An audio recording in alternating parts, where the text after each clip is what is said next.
What's up, everybody? I hope y'all having a blessed day.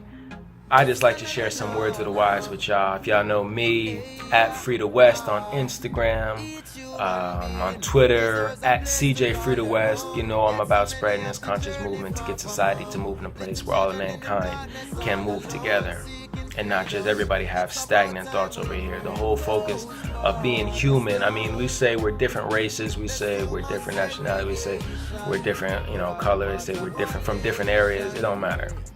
We're all one, right? We're all human. So nothing else matters. When you look in society and when you look out into nature rather, and you see animals all living in harmony out in the wilderness, in the woods, in the jungles, or wherever you live.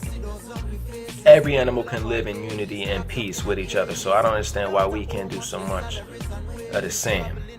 Nevertheless, first and foremost, I would like to thank Haile Selassie Akidono Jah Rastafari for blessing me with the opportunity to share these words with y'all. Haile Selassie gave a speech in 1963. If you don't know, Haile Selassie is the 225th emperor of Ethiopia through lineage of King Solomon and King David, the last emperor of the Ethiopian dynasty.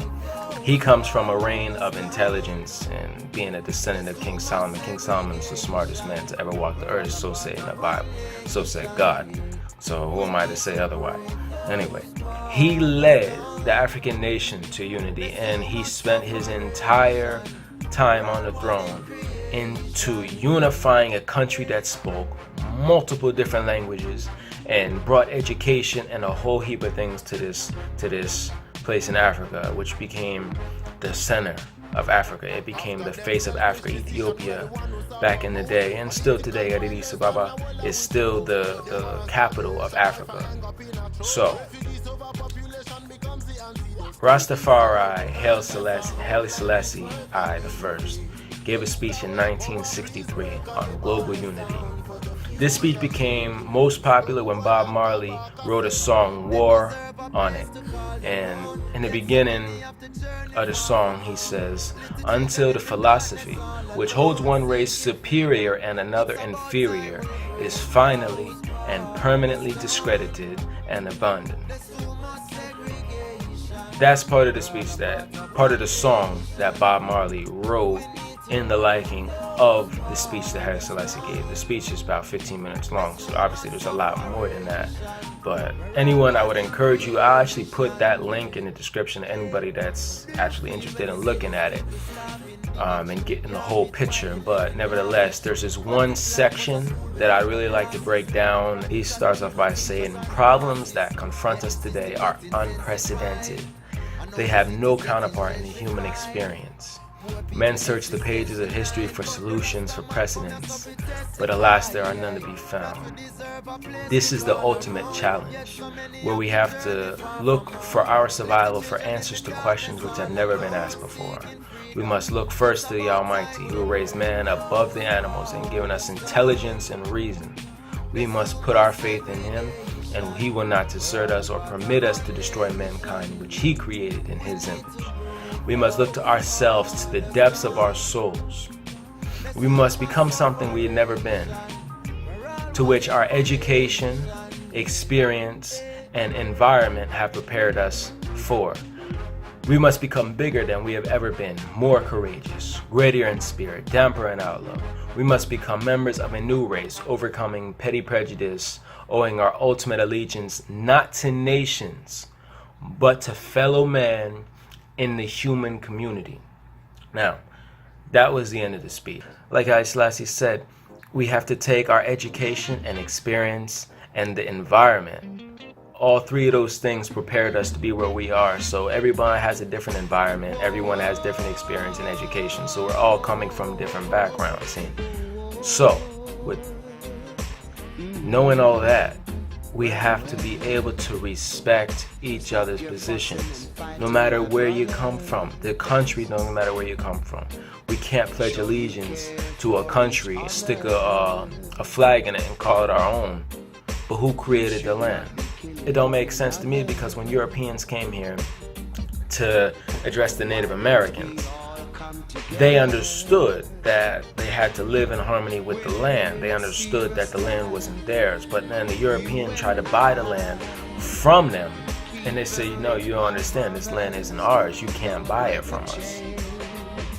Like, it takes a lot to actually think, because a lot of times in society we're thinking just surface.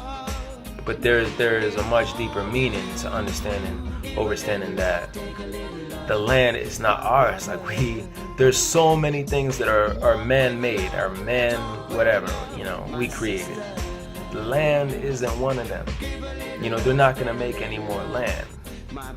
It's a God creation. So the way that they saw it was the right way to see it. It's just we have to start to look at each other more as people and less as enemies. And like, I know I addressed this in one of my older videos. Like, a lot of people look at Middle Easterners with a side eye because a few of them try to bomb, and it's extreme. It's extreme. Those people are extremists, but there's so many Muslim, Islamic people that have no hate in their body, and they just want to, just like someone who believes in the scripture and a message, and that lives out their life in such a way. So now I'm not here to preach scripture or anything like that, but the whole message, the whole reason for me having this video was just to try to open your eyes as a viewer, I don't know who's watching,